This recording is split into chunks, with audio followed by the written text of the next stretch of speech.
loyalties to belong to different nations.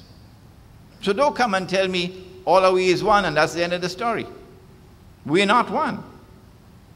We are different nations, and the state, in order to accommodate all those nations within a unitary embrace, must be a multinational state.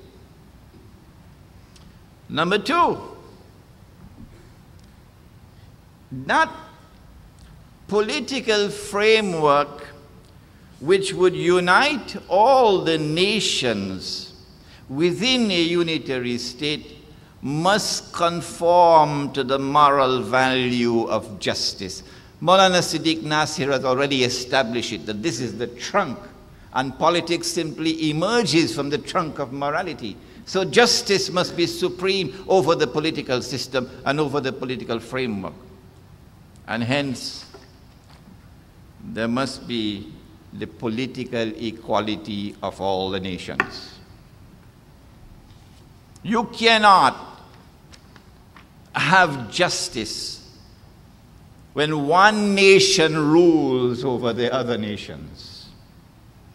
You cannot have justice when there is political subordination to a political superordinate, as has plagued Trinidad and Tobago politics for the last dismal 50 years.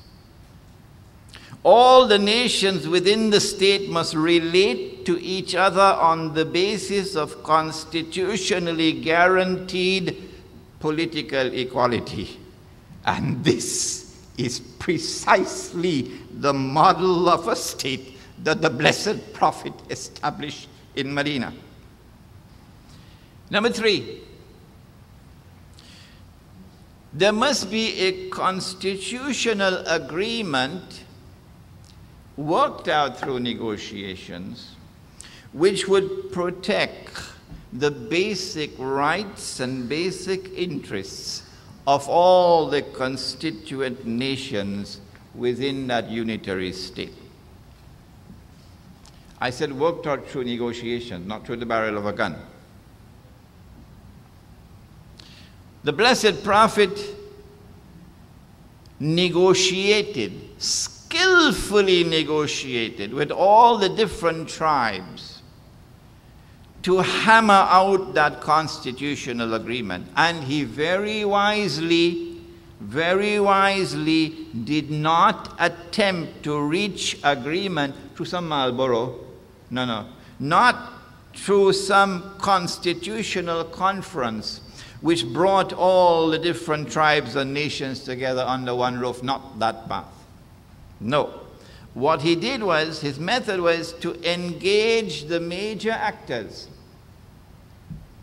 in bilateral negotiations. And then, having achieved agreement in bilateral negotiations with the major actors, he then used the fruit of such negotiations and such agreements as the foundation with which to extend the negotiations to engage other actors. Very wisely. Finally, the last characteristic of that plural model of a state is that it had a security clause in it. A strategically important security clause of that constitutional agreement was a clause which prohibited any party to the agreement from supporting the enemy of another party to the agreement.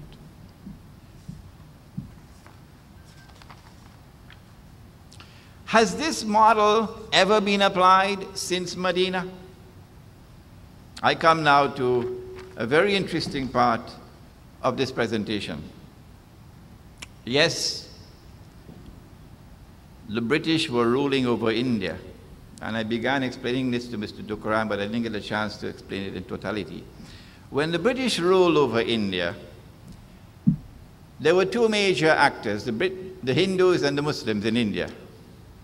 And both of them had the same common goal. They wanted to get rid of the British.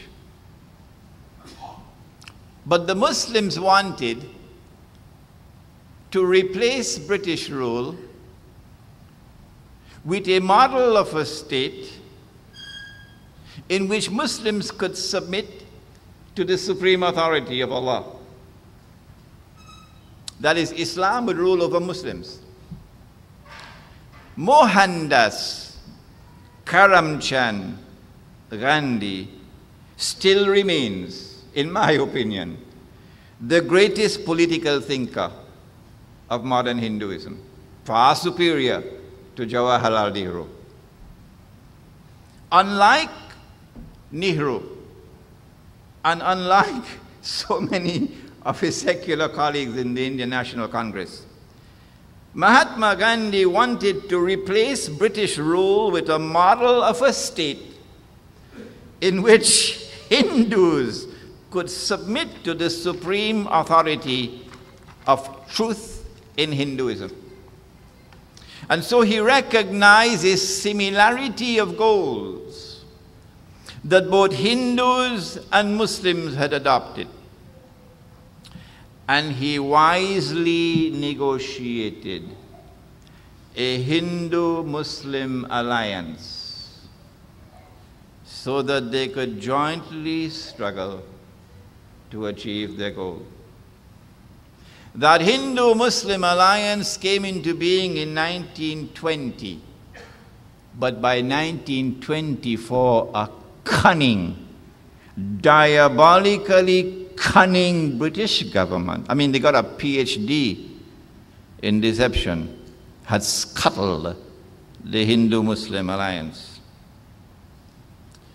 What would have replaced British rule for Gandhi and for Maulana Muhammad Ali Jauhar, the leader of the Muslims, was a multinational state which would have been a plural model of a state.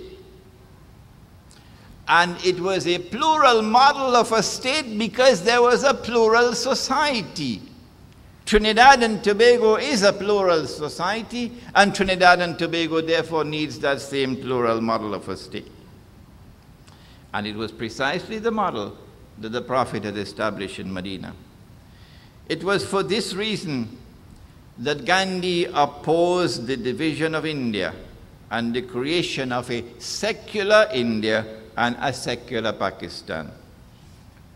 Is there a Gandhi in Trinidad who can initiate dialogue for bringing into being another Hindu, Muslim, and this time also Christian alliance, which can lead the struggle for convincing the peoples of this country to embrace another model, the courage to embrace another model of the state, the one that came from London, and to establish a plural model of a state with which we can realize sustainable political unity. I now turn, in the little time that is left for me, to what Islam has to say on the economy. And in Islam, if you don't plant, you don't reap. The market does not distinguish between a Hindu or a Muslim or a Christian. No. In Islam, you don't go and buy from that fella because he's your Muslim brother. Because then the Hindu will go and buy from him because he's a Hindu brother. And the Christian will go and buy from him because he's a Christian brother. No. When you go to the market, there is no religion in the market. When you go to the market, you buy your goods based on the quality of the goods and the price of the goods.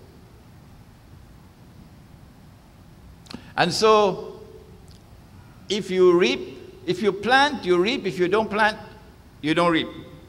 Everybody must work. But we recognize that there are some who need to be helped. Men don't make babies. Women make babies. And during the 9 months of pregnancy and after the baby is born, a woman is handicapped. And so Allah has ordained that men must maintain women. If a man cannot maintain his wife, and she does not have the means herself to maintain herself, she is eligible to seek a divorce. And so men maintain women in Islam. And then there are widows, there are orphans, there are those who are disabled, those who are handicapped and so on. And for them there is a social security net. But we don't have affirmative action in Islam. We don't have the state intervening in the economy to give preferential treatment to some over others. Not in Islam. Dr. Muhammad Mahathir did not understand that in Malaysia. And so he uses the resources of the state to build a model of a state in Malaysia, where the resources of the state are used to help out the Malay people because they are disadvantaged compared to the Chinese. No, not in Islam. The Prophet, Allah's blessings be upon him, ordered that we must not intervene in the market. Now, market must be guided by market forces. A man came to the Prophet and said, "O Messenger of Allah, price is too high, bring them down." He said, "No." When the Prophet say no, you have to be a brave man to come back again, eh? But he came back a second time. He said, "O Messenger of Allah, price is too high. Control, price control." He said, "No." Well, you have to be a madman when he don't tell you twice to come back a third time. But he came back a third time, which meant that prices were really high. What do you do when prices are high in the market? He said, "O Messenger of Allah, control price." He said, "No. But we can pray to Allah to bring down the prices through market forces. Supply increases, demand will be met, prices will be brought down." And so we do not have minimum wage legislation. No. We don't control prices, we don't control wages. Well, if we dispense with minimum wage legislation in this country, I will be a happy man. Oh yes, guess why? Because eventually the country will explode. There'll be bloody revolution in this country if you dispense with minimum wage legislation. Well, why? Why is it? What is wrong with this sick economy? That wealth no longer circulates through the economy. One day for me, one day for you. No, no, no. What is wrong with this sick economy where wealth no longer circulates through the economy? I ain't talking about Trinidad alone, you know. It's the economy around the world today, where the rich are now ensconced in permanent wealth, and the poor are imprisoned in permanent poverty. Permanent poverty is oppression. And oppression is the worst of all attacks that you could have on moral values, as Sheikh Siddiq Nasir has just explained. Allah has prohibited oppression to himself and to his creatures. And this is economic oppression. You cannot solve that problem of poverty with state intervention in the economy. We reject that. It is the market which must bring about change. Well, then Islam says, if the market is to do that, you must have a free and a fair market. That's all. A free and a fair market. And you must have allowances to meet the needs of those who are disadvantaged, women, orphans, etc., the social security net. But there is no free and fair market now anywhere in the world. Some of the frontier thinking on the subject from the State University of New York in Binghamton concluded that the last